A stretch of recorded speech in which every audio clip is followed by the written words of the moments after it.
name is Renison Jeffrey, and this is the Workers' Rights Platform.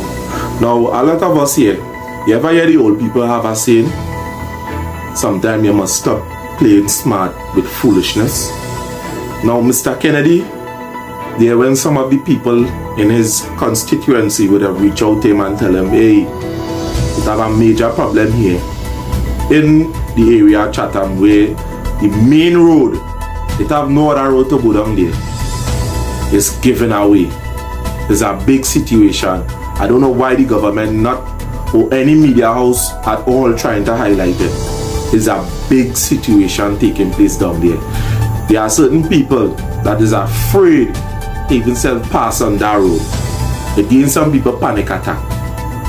And that insult to injury, the contractor, the main contractor, the contractor there would have just want to move out all the equipment. Now people started getting more frightened. So they reach out to Kennedy and ask him, hey, look, we ain't seen that. Look, the contractor like, what are you doing with the road? Which is a normal fear, because some of the people down there would have told us directly that they don't themselves get the normal LPG, the normal household gas, where it does be in great amounts all over the place. They just run out of that down on their side. And some people, most of the time, coming from quite serious, to have to shop, make groceries in Point 14, which is very, very far away. And they run out of gas down there. Now the thing about it is this. Here the nonsense statement that coming from Kennedy. Here's the update on the Chatham landslip. Some of you would have noticed that the contractor would have demobilized some of the steel. And if you had listened to the video that I did previously, you would have also heard that they are about to change the plans. Right, so what took place is that the plan was indeed changed, approved, and just pending final approval, which I believe they got yesterday on a site visit to the actual location. So what is going to happen is that they are not going to use the steel for piling anymore, because due to the sand and the porosity and the other qualities around that area, they cannot auger pile or do any type of piling to hold up the retaining wall. So what they're going to do is another method, I believe is the sand embankment method, and they should be starting that sometime within a fortnight. I understand that there are a lot of challenges, one of which is the gas to the fishermen and to the driving public.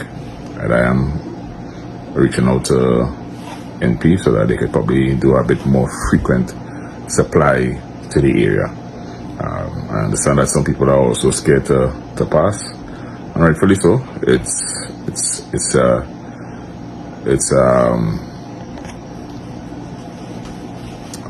tough situation to be in if you're living around that, living beyond that route, as you may, want to know when it would collapse and all that type of thing. Alright, so the only thing that I could give you some assurance with is that the engineers have assured that the shoring that they did on the southern side is going to hold, and the plastic that you see, which is on the northern side, is just to ease in case of excessive rainfall that we have been having, so that the earth will not be exposed to the elements. So what is going to happen is that the work is going to start as soon as they give me some feedback as to the length of time that they are going to need on the work, and I will be able to provide that for you. So at present, I'm unable to say how long this project will be. We know it has been going on for quite. Well, you see the nonsense statement now. He would have said that is they're using a different process, a sand embankment, and they do a thing, and they send some engineers to check it. But why can't he say when it could start? At present, I'm unable to say how long this project will be. The plan was indeed changed, approved, and just pending final approval, which I believe they got yesterday, on should be starting that sometime within a fortnight. And when approximate time I want it go end? What type of engineers were you hired? Huh? Come on now, man, an engineer that can tell you a time frame they're looking at. The plan was indeed changed, approved, and just pending final approval, which I believe they got yesterday. At present, I'm unable to say how long this project will be. Kennedy, as I say in the beginning of the video, stop playing smart with foolish talk. We are grown men. Come on, this kind of intellectual verbiage that coming out from your mouth, which I see is just a pacifier.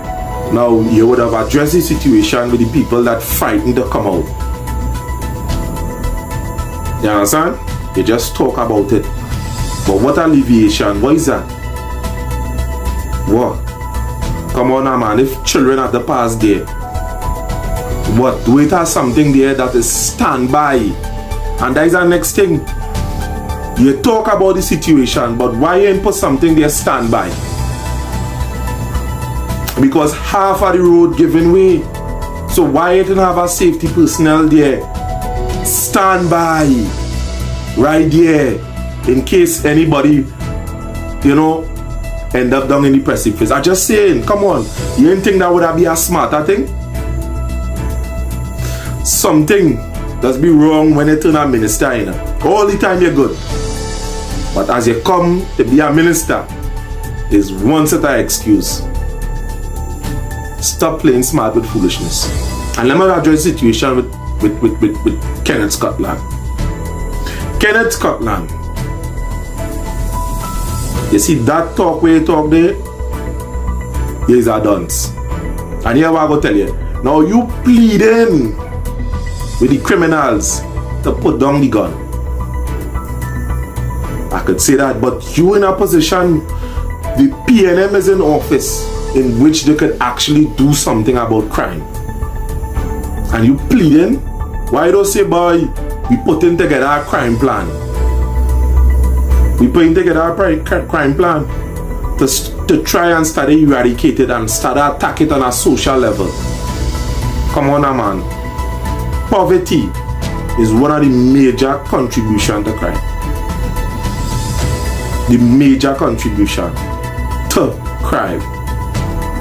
Poverty have a higher percentage of causing crime than any other. We know religion, we know peer pressure, we know all of these things does cause crime. But you see poverty, boy, what do you think will cause it? 18,000 children coming out of school a year. And come on, some of them can't even find a job. Some of them have the qualifications and they can't even get a job. Why you're not addressing the crime problem from on that level? You pleading to the gunman. You really that for me to do. I could plead to the gunman. You are in a position in which certain things could be implemented. And to say any least, let me address this thing here with Gary Griffith, with Fitzgerald Hines. Now in this kind of debate we had Fitzgerald and Gary Griffith, you yourself, Kenneth Scotland and Rudolph Mooneyland. And I would have been, not Gary Griffith, sorry. And I would have heard Fitzgerald Hines saying, look, we have cases where people with legal fire murdering people. Yeah, it have cases. They will have cases, and these things are exceptions. Fitzgerald, these things are exceptions. But if you was to look about the overall statistics, it is predominantly, crime is predominantly done by people with illegal firearms. There may be 2 or 3 instances where it may be with legal firearm. But Gary Griffith have a point. Not that, oh God, I don't like the guy. But there is a point, that is exceptions. And for you to be in government and to be calling these exceptions and trying to make it a big issue, wow. That is the exception that prove what Gary Griffith would have said. Let us say I'm picking up fame, but that is a fact. Stop bamboozling people. There is something that I call half concealed quantification, and that is this. When something may be done by 2 or 3 members of a particular set, we say, hey, you see the Jones family? All of them bad. And there may be 2 of them that really do something that real bad and all the rest of them good. But what you have done there would have used intellectual verbiage on the people. Done that. See this kind of nonsense politics? It had to stop. Again, my name is Renison Jeffrey and this is the Workers' Rights Platform. Stay tuned. Look at going on it here. Road conditions in certain areas. Now, take heed in it. Take heed.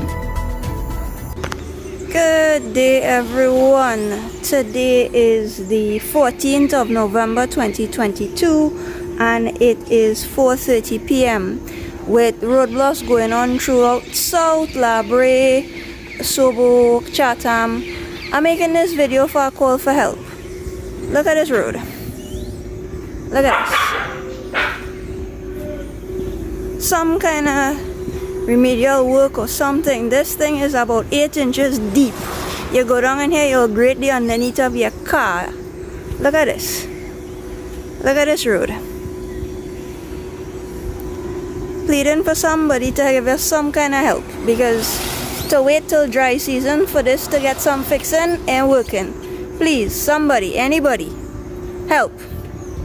The road conditions, and we have a pitch leak in Trinidad. Come on, man. Come on. As I said, like, share, and subscribe. This is the Workers' Rights channel. My name is Renison Jeffrey, and I am out.